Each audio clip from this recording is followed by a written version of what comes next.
Good morning mga kaibigan, update natin today in this morning. Busy na naman si Arami na ninyo mga kaibigan, siya na naman yung busy ngayon. Kasi ako mga kaibigan, naranasan ko na talaga lahat simula pag-harvest hanggang sa pagpatuyo ng mais mga kaibigan. Grabe talaga ang busy, ayan nga, umitim na yung mukha ako mga kaibigan dahil sa panay pag ano ng saing ng mga kanin sa mga trabahante.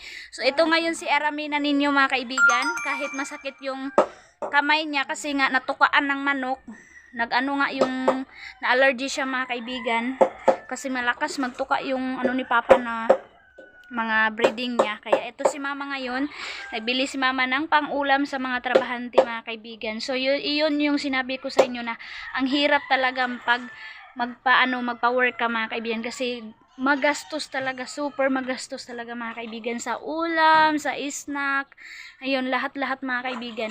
Kaya sana patuloy yung pag-init ng panahon para naman 3 days lang mga kaibigan, maano na yung mga mais nila Papa, matuyo na. And then ngayon, busy si Mama sa paglinis. Ito bihon, ayan, at saka manok, nag-ano din si Mama. Kumuha din si Mama ng manok, oo, gahi pa man. Tsaka hindi pa yan masira para din iba-iba yung ulam mga kaibigan. And then ayan po, oh wow, ang dami. Ka nagpalit mga kajuan. Ayan. Same kami mga kaibigan. Alam nyo ba yung inautangan ko mga kaibigan na tindahan simula pag-harvest? 2 tindahan mga kaibigan yung nautangan ko kasi hindi po kami kumuha sa buyer ng pang-ulam, pang-snack. Sa tindahan na lang kami mga kaibigan, and then babayaran namin kapag nabenta na natin yung mais. Kaya ayun. Yan oh. Wow. Kasi marami sila mamang tauhan mga kaibigan. Kasi sobrang dami talaga ng mais nila. So makikita nyo na ngayon. Pagpasensyahan nyo na yung update ko na madilim. Kasi madilim yun mga kaibigan. Pero sa ngayon makikita nyo talaga. Kaya akyat ako doon katapos ko lang pagligo. Tara akyat tayo doon mga kaibigan. Pakita ko sa inyo yung harvest ni Bianan, ni Aramina at sa Ginigardo Versusa ngayon na day. Sa napakaingay ng baboy, naglinis muna ako, naghugas muna ako ng pinggan dito. And then nagwalis-walis ako mga kaibigan. Tapos si Dodon Junjun ninyo nang doon po sa bahay, naglinis po siya doon sa nilagay nila Uncle Tani sa na-walling doon sa labas. And then si Uncle Tani lang yung mag-isa ngayon mga kaibigan nagpanday kasi iniwan siya ni Kuya Alem para po si Kuya Alem mga kaibigan makatulong po doon sa pagpatuyo ng mais nila Bianan kasi kulang sila ng tao. Kaya si Uncle Tani na lang mag-isa. Hindi nga sana ni Uncle Tani mga kaibigan, hindi muna sana siya magpanday kasi mayroon din siya kailangan puntahan. Yung mais niya, kailangan nang doon siya kasi magpa-harvest sila mga kaibigan. Sa tinining lang kasi doon. Kaya ayun po, tatapusin lang niya yung tiles kasi sabi ko sa kanya, kailangan niyang tapusin yun mga kaibigan para hindi kami mahirapan ni Dodon Junjun. Kapag nandoon na kami sa taas, mayroon na kami paghugasan ng plato, hindi po makalat, hindi po kung saan-saan lang kami maghugas. Tapos, mayroon kasing isang subscriber mga kaibigan na gusto po mag-sponsor na yung isa niyang anak mga kaibigan magbe-birthday ngayong August 22. Kaya gusto niya, sabi niya sa akin na sa akin daw niya celebrate yung birthday dito daw sa Agusan Mars. Gusto daw niya na kami na daw yung mag-celebrate ng pahanda ng kanyang anak mga kaibigan kasi sa sobrang busy nila sa work. Kaya sobrang thank you mami, ingat ka po, sobra-sobra po yung effort niya. And then nakita ko sila mga kaibigan na sobra talagang hardworking silang dalawa na mag-ina mga kaibigan. Super bait nila and matulungin sila mga kaibigan. Kaya mami, ingat kayo sa work, lalong-lalo na yung anak mo, and excited kami sa sa pa-birthday niya. Salamat po na dito mo ipahanda sa amin sa Agusan Mars na sabi niya magpapakain daw tayo dito mga kaibigan sa mga neighbors, sa kasamahan ko sa mga church, lalong-lalo na family ni Ate Maninay, and then sa family ko daw mga kaibigan. Gusto daw niya makita sa handa sa kanyang anak. So update na lang talaga mga kaibigan. Abangan nyo yan mga kaibigan. Sobrang saya talaga niyan na day. Ayan na mga kaibigan, sobrang kapal ng mais. Grabe talaga, lahat talaga ng dryer nalagyan po ng nalagyan po lahat ng dryer. Oh my god, grabe. Ayan oh. Hanggang doon sa lahat ng makikita nyo mga kaibigan, hanggang doon. Kay biyanan po lahat. Ayan. Ang ganda po ng tempo. Wow. Congratulations talaga biyanan. Ayan. Ang ganda po ng tempo. So mayroon pa pong natira. Ayun oh. Ayan. Hindi pa yan na buhos mga kaibigan kasi wala nang paglagyan. Wala nang trapal. Ayan hanggang doon. At saka dito banda oh. Ang dami. Ang dami po. Yellow corn. There is yellow corn. Yellow corn ni biyanan.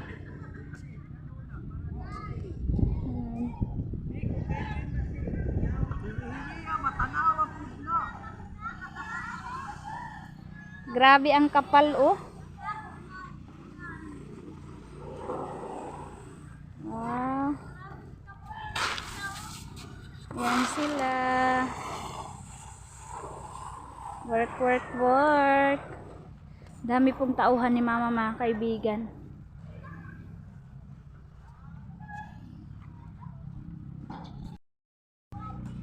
So ayun mga kaibigan, sa wakas tapos na po dito banda papunta doon.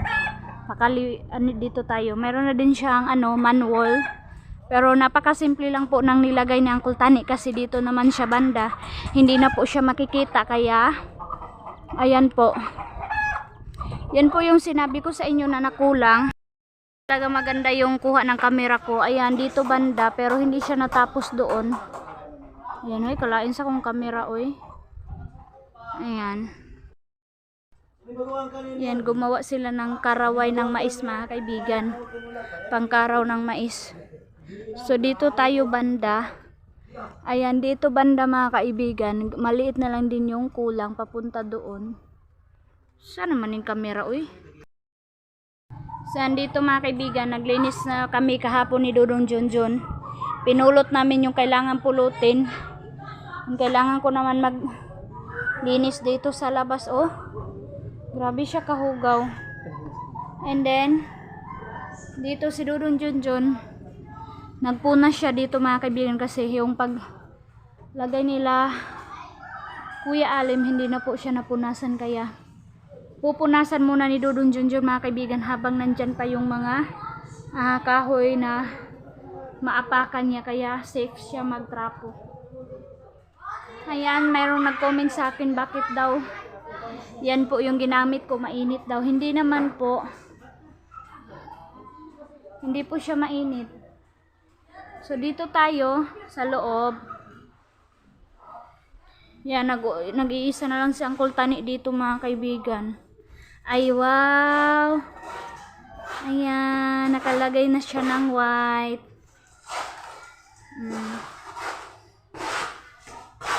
Yan po yung ilalagay niya. So tapos na po yung black paglagay.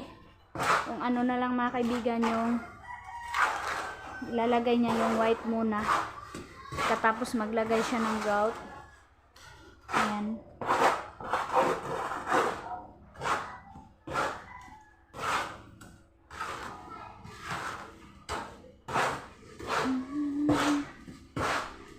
Ito na, dito na. Ayan na po. Wow. Ayan na, nalagay na yung lababo. So, habang hindi pa siya tapos mga kaibigan, in case na dito na kami magluto, magamit na lang ako ng baldi. Kasi bubutasan naman to dito mga kaibigan. Ayan yung binili ng Uncle Tani, mayroong lock. In case daw na mayroong babara mga kaibigan, bubuksan lang daw to. Ayan na. Ang cute.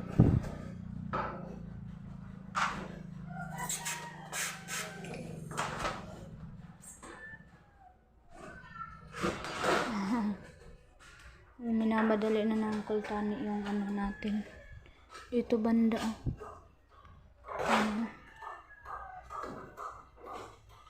Ganyan lang po ka-simple yung ano namin.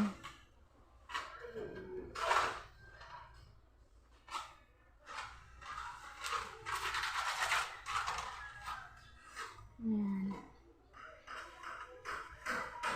Tiles adhesive na talaga yung gamit. So hanggang dyan lang mga kaibigan, and then yung sa taas, cabinet na po siya. Soon. Tagal-tagal pa yun mga kaibigan.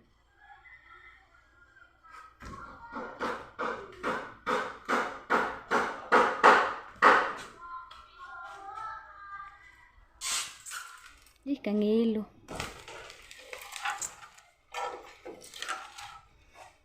Jesus Christ, my King. Yan. Kani.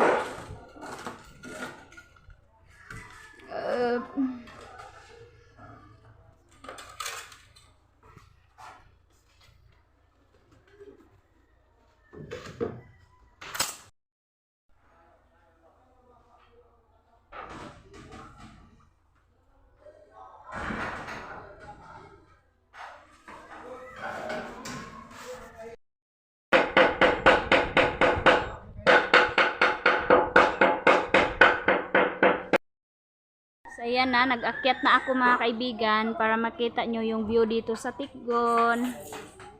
Hello, my God. Oh no. So ito yung ginawa nila Kuya Alim. Ayan. Tawag po dito sa amin is damba. Ang si Dodong Junjun. Wow, ang ganda ng view.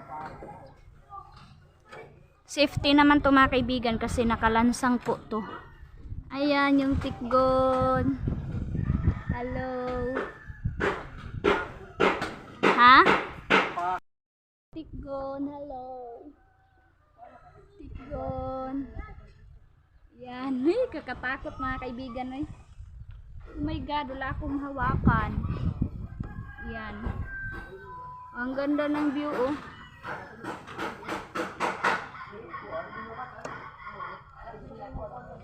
Yan, parang natakot si Dodong Junjun. Kanadlok be. Oh my God. Video daw mga kaibigan. Natakot daw si Dodong. Hoy, nanginginig ako. Takot daw si Dodong Junjun. Oh my God. Grabe. Ang haba nito. Oh my God. Ayan, oh. Grabe, ang ganda ng view dito, oh. Yan, yung pupunasan niya. Madami pa. Oh my God, Lord Jesus Christ, Daddy.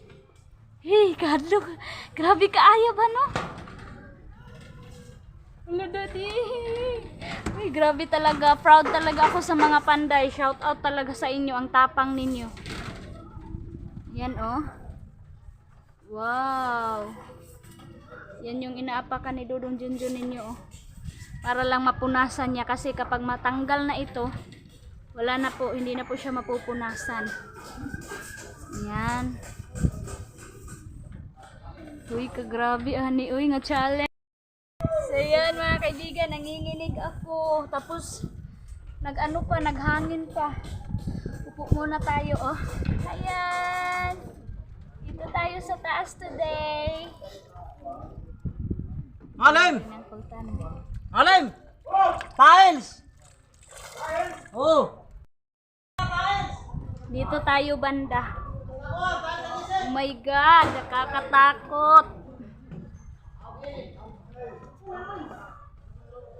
Yan, umakyat talaga ako dito, oh. Uy! Jesus Christ. Jesus Christ, my Lord. Yan.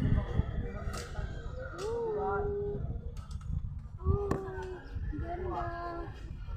Ganda ng view.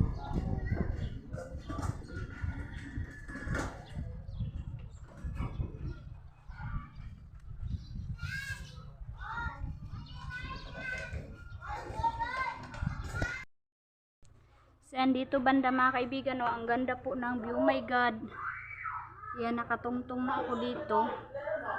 Yan, green, Tikgon.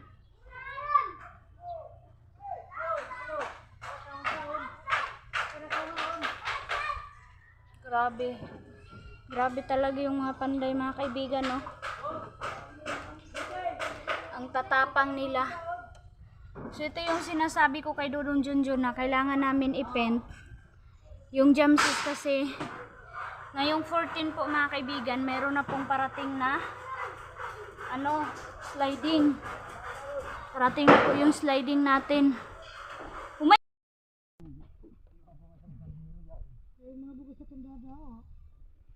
Ay, may pagay doon, Phil. Oo, so, kapitan pa. Ah, palit ka ng tipos, ho. Ay, sana all.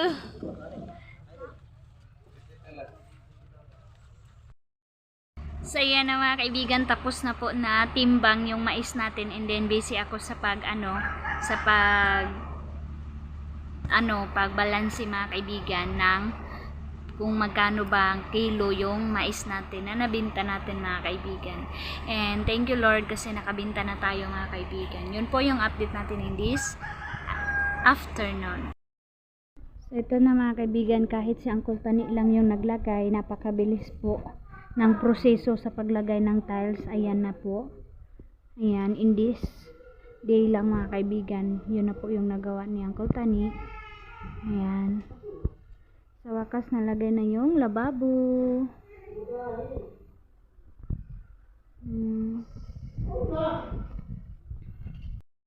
Siya dito, malapit na malinis.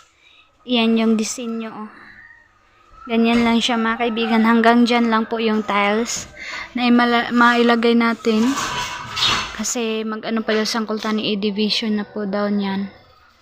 Hindi ko alam mga kaibigan. Makikita nyo na lang sa next vlog. Yan po.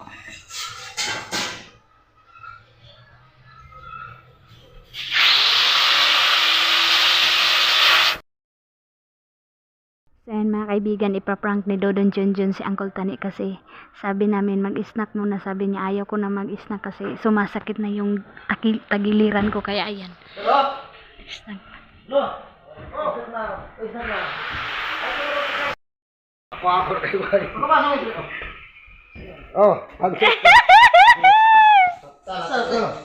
Sudah lagi sa isa.